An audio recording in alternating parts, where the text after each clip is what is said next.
할렐루야. 6월 10일 목요일 아침입니다. 오늘은 피아 워십에 우리는 주에 움직이는 교회의 찬양 듣고 말씀 나누도록 하겠습니다.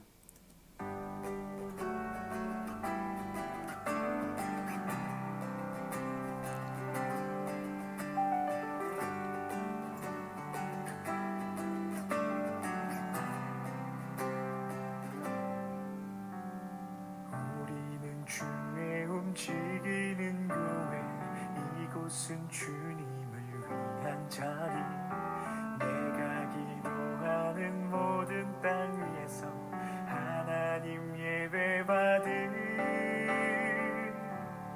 그날을 고대하네.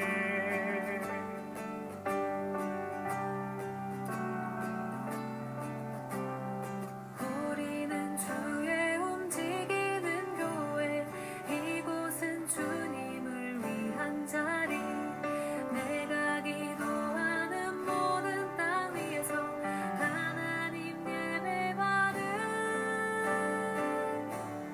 그날을 거대하네. 나의 노래로 주님의 성전을 지으리. 높임을 받으소서. 이스라엘의 찬송 중 거하신 주님은 거룩하십니다. 두 손 들어 주님의 보좌를 만들고 온 맘 다해 경배하리. 구름 날개 사이에 임하신 것처럼 내 위에 임하소서.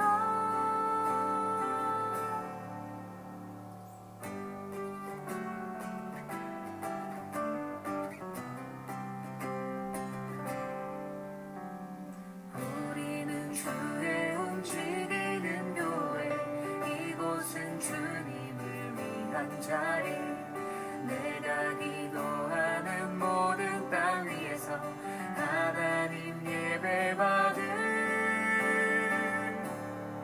그날을 고대하네. 나의 노래로 주님의 성전을 지으리. 높임을 받으소서. 이스라엘의 찬송 중 거하신 주님은 거룩하십니다. 두 손 들어 주님의 보좌를 만들고 온 맘 다해 경배하리. 구름 날개 사이에 임하신 것처럼 내 위에 임하소서. 하나님, 우리가 이곳에 섰으니 이 땅을 치유하소서. 하나님, 우리가 어디에 있든지 주를 높이리라. 열방들아 주님을 송축할지어다. 그 발 아래 힘 맞추라.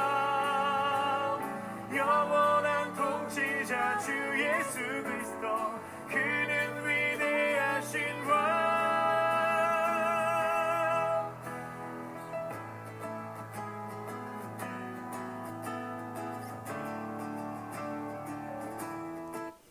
아멘. 오늘은 열왕기하 12장 1절에서 8절까지 말씀입니다. 제가 표준세 번역으로 한번 읽어드리도록 하겠습니다. 예후 제7년에 요아스가 왕이 되어 40해 동안을 예루살렘에서 다스렸다. 그의 어머니 시비아는 브엘세바 사람이었다. 요아스는 여호야다 제사장이 가르쳐준 대로 하였으므로 일생 동안 주님께서 보시기에 올바른 일을 하였다. 다만 산당을 제거하지 않아서 백성이 여전히 산당에서 제사를 지내고 향을 피웠다. 요아스가 제사장들에게 말하였다. 주님의 성전에 들어오는 모든 헌금, 곧 일반 헌금과 의무적으로 부과된 헌금과 자원하여 주님의 성전에 가져오는 헌금을 모두 제사장들이 각 담당 회계로부터 받아서 성전에 수리할 곳이 발견되는 대로 그 수리할 곳을 모두 고치도록 하십시오.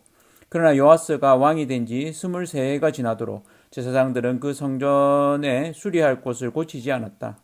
요아스 왕이 여호야다 제사장과 다른 제사장들을 모두 불러서 그들에게 말하였다.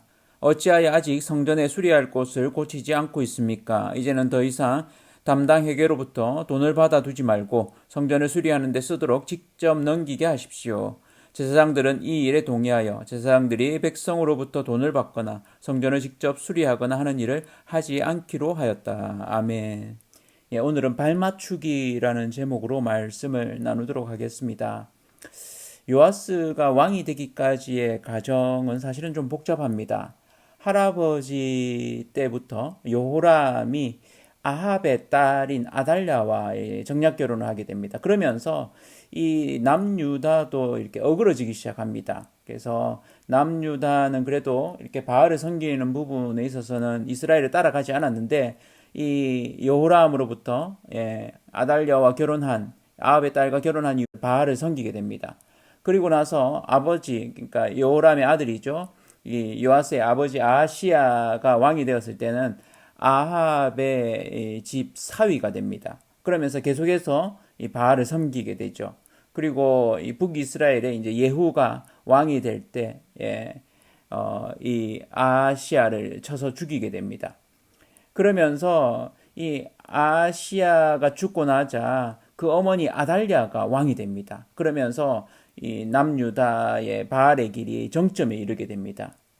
이것을 지켜보다가 더 이상 견딜 수 없었던 제사장 여호야다가 무리와 함께 개혁을 단행합니다. 그리고 아달랴를 죽이게 되고 7세인 이 요아스, 그러니까 아하시야의 아들이죠. 요아스가 왕이 됩니다. 그러니까 7세니까 아직 정말 어린 상태죠. 그러니까 여호야다가 요아스를 가르쳐서 하나님의 말씀대로 이렇게 가르쳐서 다스리도록 하게 되는 거죠. 그래서 여호야다가 살아있을 동안에는 이 요아스가 하나님 보시기에 정직히 행하였습니다. 그런데 문제는 여호야다가 죽고 난 이후에 이제 문제가 생깁니다. 그러니까 이 지방 세력들이죠.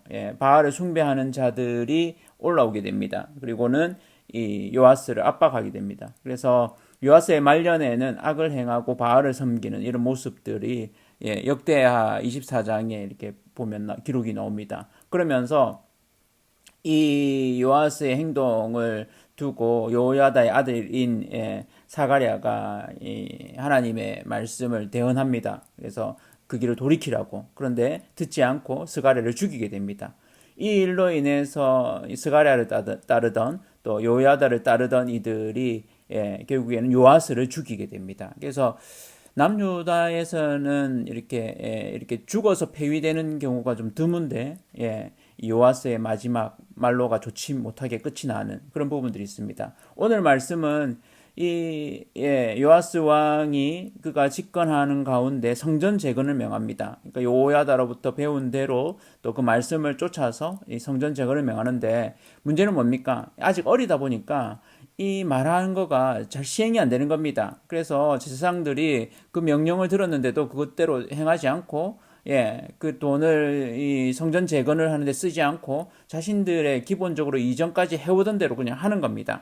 그래서 그 명령을 이렇게 명령한 지 23년이 되도록 시행이 안 되다가 23년 때 더 이상 두고 보지 못하는, 그리고 또 그때 이제 사실은 이 요아스 왕도 이렇게 다시 보게 된 거죠. 그러면서 이 수리가 안 돼 있는 모습을 보면서 따로 눈에 보이는 개를 만들고 그 개는 무조건 성전 수리만 위해서 이렇게 쓰게 만듭니다. 그러면서 성전 수리가 단행이 되어집니다. 그러면서 성전 재건이 온전히 이루어지게 되죠.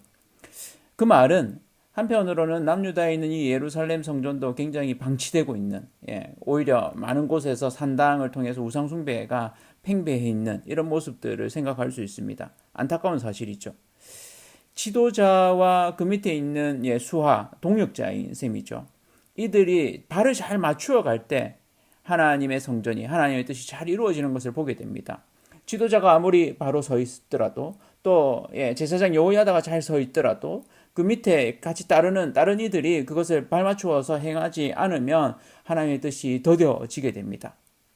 하나님의 교회는 마치 성전이 서로 이렇게 지어져 가는 것처럼, 유기적인 유기체로서 또 벽돌이 서로 세워져 가는 것처럼 서로가 서로를 세우는 공동체가 되어야 됩니다.